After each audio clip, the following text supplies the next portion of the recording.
Hello dear students, welcome to my YouTube channel. आज का जो हमारा टॉपिक रहेगा वो रहेगा क्लास 9th मैथ से lines and angles chapter number 5 exercise 5.2 का क्वेश्चन नंबर 1 और 2 आज हम करेंगे। क्वेश्चन नंबर 1 जो है हमारा वो कुछ ऐसे है। इन फिगर 5.38 फिगर हमारी यहाँ पर बनी है। Find the values of x and y. X और वाई की हमने वैल्यूज निकालनी है। तो रेड पेन से यहाँ पर निशान बना लेता हूँ। एक्स एंगल एक्स और वाई की हमने वैल्यूज निकालनी है। And then show that A B is parallel to C D. उसके बाद हमने बताना है ए बी जो ये लाइन है ये सी डी लाइन के पैरेलल है। सबसे पहले गिवन जो है हमारे पास हमने लिख लिया है। सबसे पहले यहाँ पर एंगल 50 डिग्री है, तो यहाँ पर 50 डिग्री एंगल हमें ये दिया हुआ है, 50 डिग्री है। दूसरा एंगल 130 डिग्री है, यह हमने लिख लिया है। उसके बाद हमने शो करना है A B is parallel to C D.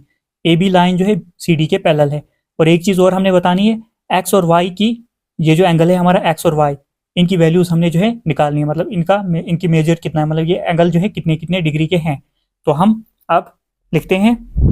सबसे पहले हम लिखते हैं it can be observed that, इस फिगर में हमें क्या दिख रहा है, angle x plus angle 50 degree जो है ये एक स्ट्रेट लाइन पर आ रहे हैं। मतलब यहाँ पर ये हमारी ट्रांसवर्सल लाइन स्ट्रेट जा रही है।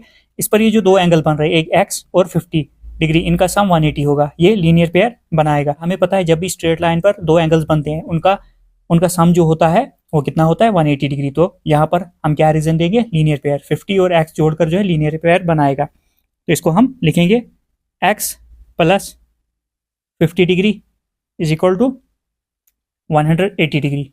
रीजन में लिखेंगे लीनियर पेयर। नेक्स्ट, अब यहाँ पर सबसे पहले हम इसकी वैल्यू निकालते हैं एक्स की। X is equal to 180 degree plus 50 उस साइड जाकर क्या बनेगा, -50 degree.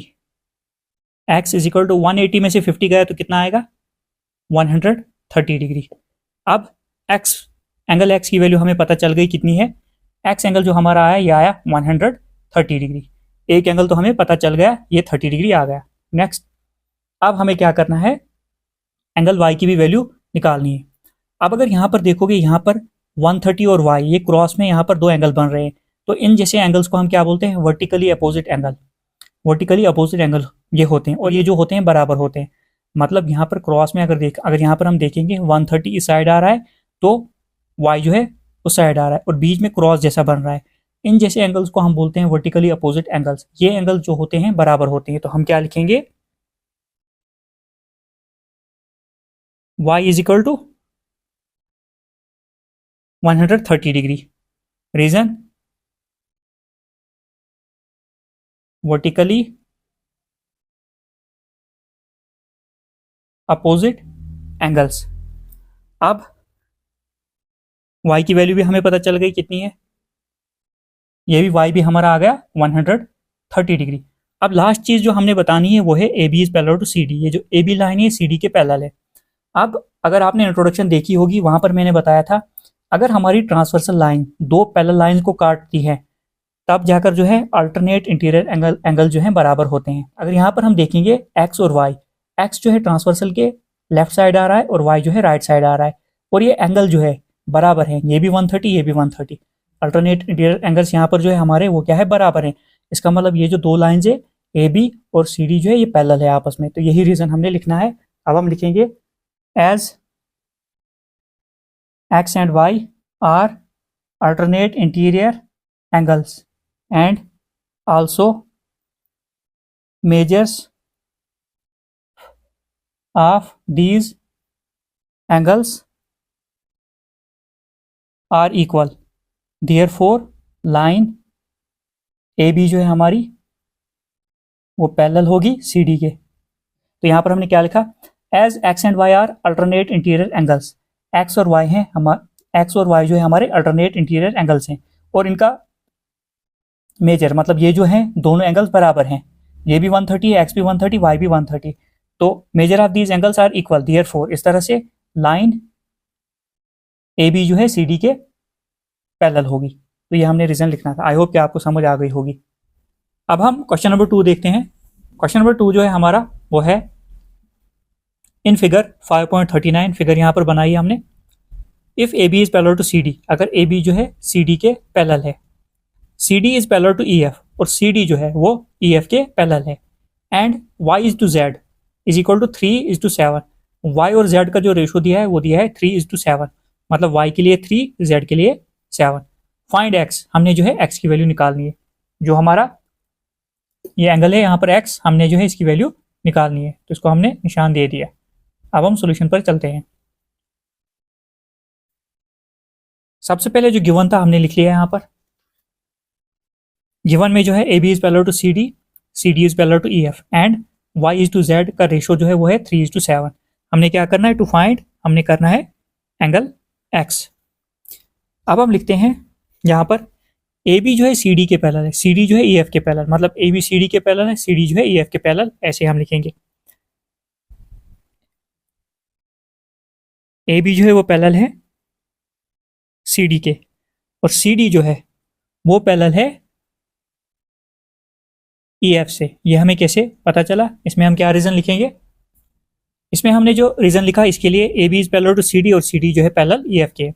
Lines parallel to the same line are parallel to each other.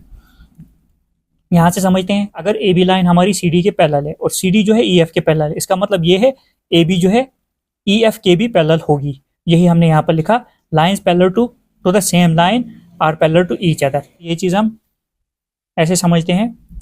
अगर मैं बोलता हूँ ये पेन जो है इसके बराबर है और ये पेन इसके बराबर है, तो ये पेन किसके बराबर होगा, इन दोनों के बराबर होगा। वही चीज हमने यहाँ पर भी की।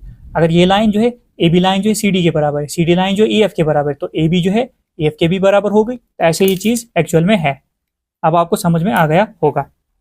अब हम क्या करते हैं, यहाँ पर हमें y इज टू जेड जो दिया है 3:7 दिया है, ये रेशो दिया है। और मैंने बार बार बोला है रेशो जो होती है वो एग्जैक्ट वैल्यू नहीं होती है। तो हम क्या करते हैं, हम इन दो रेशो के साथ कोई वेरिएबल लेट कर लेते हैं। कॉमन रेशो मतलब इनका हम कुछ लेट करते हैं। तो हम लिखते हैं यहाँ पर, अब हमने यहाँ पर क्या किया, let common ratio between y and z be a। हमने जो है y और z के लिए क्या कॉमन रेशो पकड़ा, a पकड़ा, मतलब 3a और 7a। देयरफॉर y जो आ गया हमारा क्या आएगा, y के लिए 3 है ना, तो इसको हम लिखेंगे 3a, और z के लिए जो है हमारा वो है z के लिए 7 है, तो इसके साथ क्या लिखेंगे, 7a लिखेंगे। अब यहाँ पर मैंने पहले भी आपको समझाया था, यहाँ पर जो रेशो हमें दिया है वो दिया है 3:7। तो हमने क्या किया, अब 3/7 ये ऐसे होता है।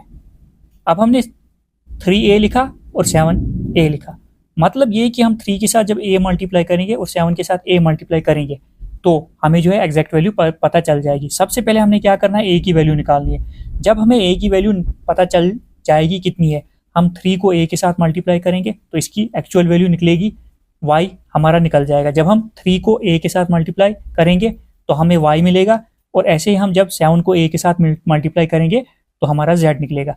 तभी हमने इनका कॉमन रेशियो जो है a निकाला। एक्चुअल में हमने क्या करना, a की वैल्यू निकालनी है, फिर इनके साथ मल्टीप्लाई कर देना है, तो हमें y और z की वैल्यू जो है पता चल जाएगी। ऐसे ये क्वेश्चन है। आई होप कि आपको समझ आ गई होगी। अब यहाँ पर क्या करते हैं, हम लिखते हैं यहाँ पर x बराबर है हमारा z के। ये जो x है हमारा, ये z के बराबर कैसे, अल्टरनेट इंटीरियर एंगल। अब हमें पहले ही पता है तीनों लाइन जो है ए बी सी डी और ये पैरेलल है, और यहाँ ट्रांसवर्सल काट रही है, और ये एक इस साइड एक इस साइड, ट्रांसवर्सल के एक लेफ्ट साइड एक राइट साइड जो एंगल बनता है उसको बोलते हैं हम, उन एंगल्स को हम बोलते हैं अल्टरनेट इंटीरियर एंगल्स। यहाँ पर जो है x और z जो है अल्टरनेट इंटीरियर एंगल्स है, तो x बराबर आएगा z के, तो उसको हम रीजन लिखते हैं अल्टरनेट इंटीरियर एंगल्स आ गए, इसका रीजन हमने लिख लिया। अब यहां पर आल्सो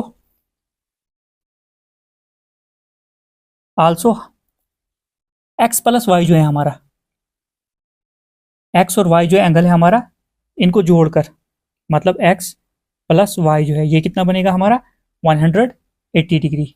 इसको क्या रीजन लिखेंगे, को इंटीरियर एंगल,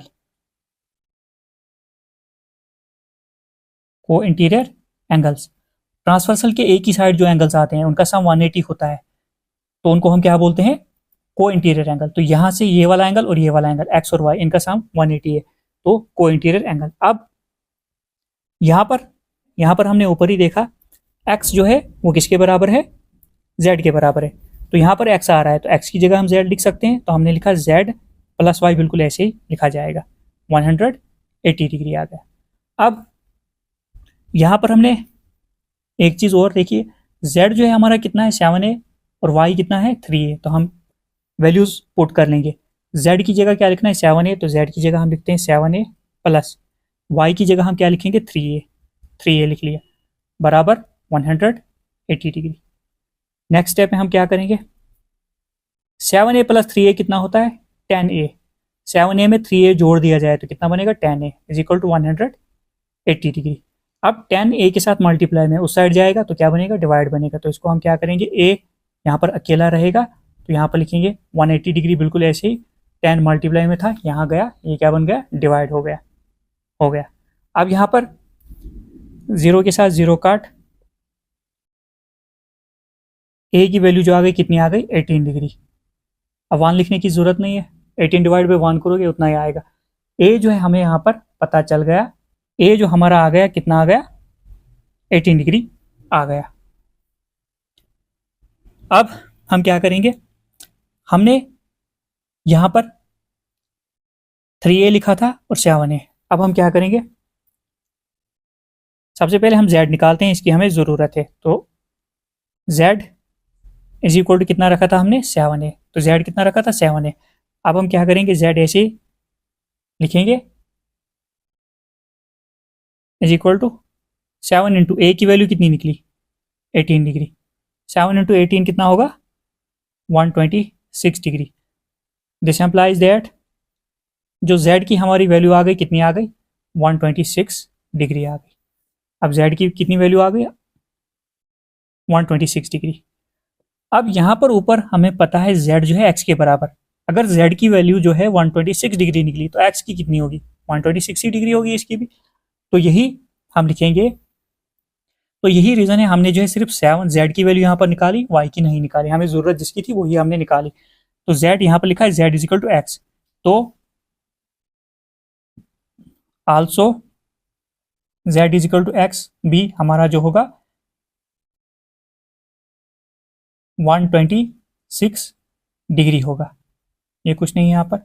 तो इसका मतलब x जो है हमारा कितना निकला 126 डिग्री, यह आपका आंसर आ गया। आई होप कि आपको जो है क्वेश्चन की समझ पूरे से आ गई होगी, हमने क्या किया कैसे किया, एक दो बार क्वेश्चन देख लो, बिल्कुल इजी क्वेश्चन है, आपको समझ आ जाएगी। तो ये हो गया आपका क्वेश्चन नंबर 2 कंप्लीट। जितना हो सके चैनल को सब्सक्राइब कीजिए, लाइक कीजिए, शेयर कीजिए, क्योंकि आगे जाकर हम जो है इस पर क्लास 10th का भी पढ़ेंगे।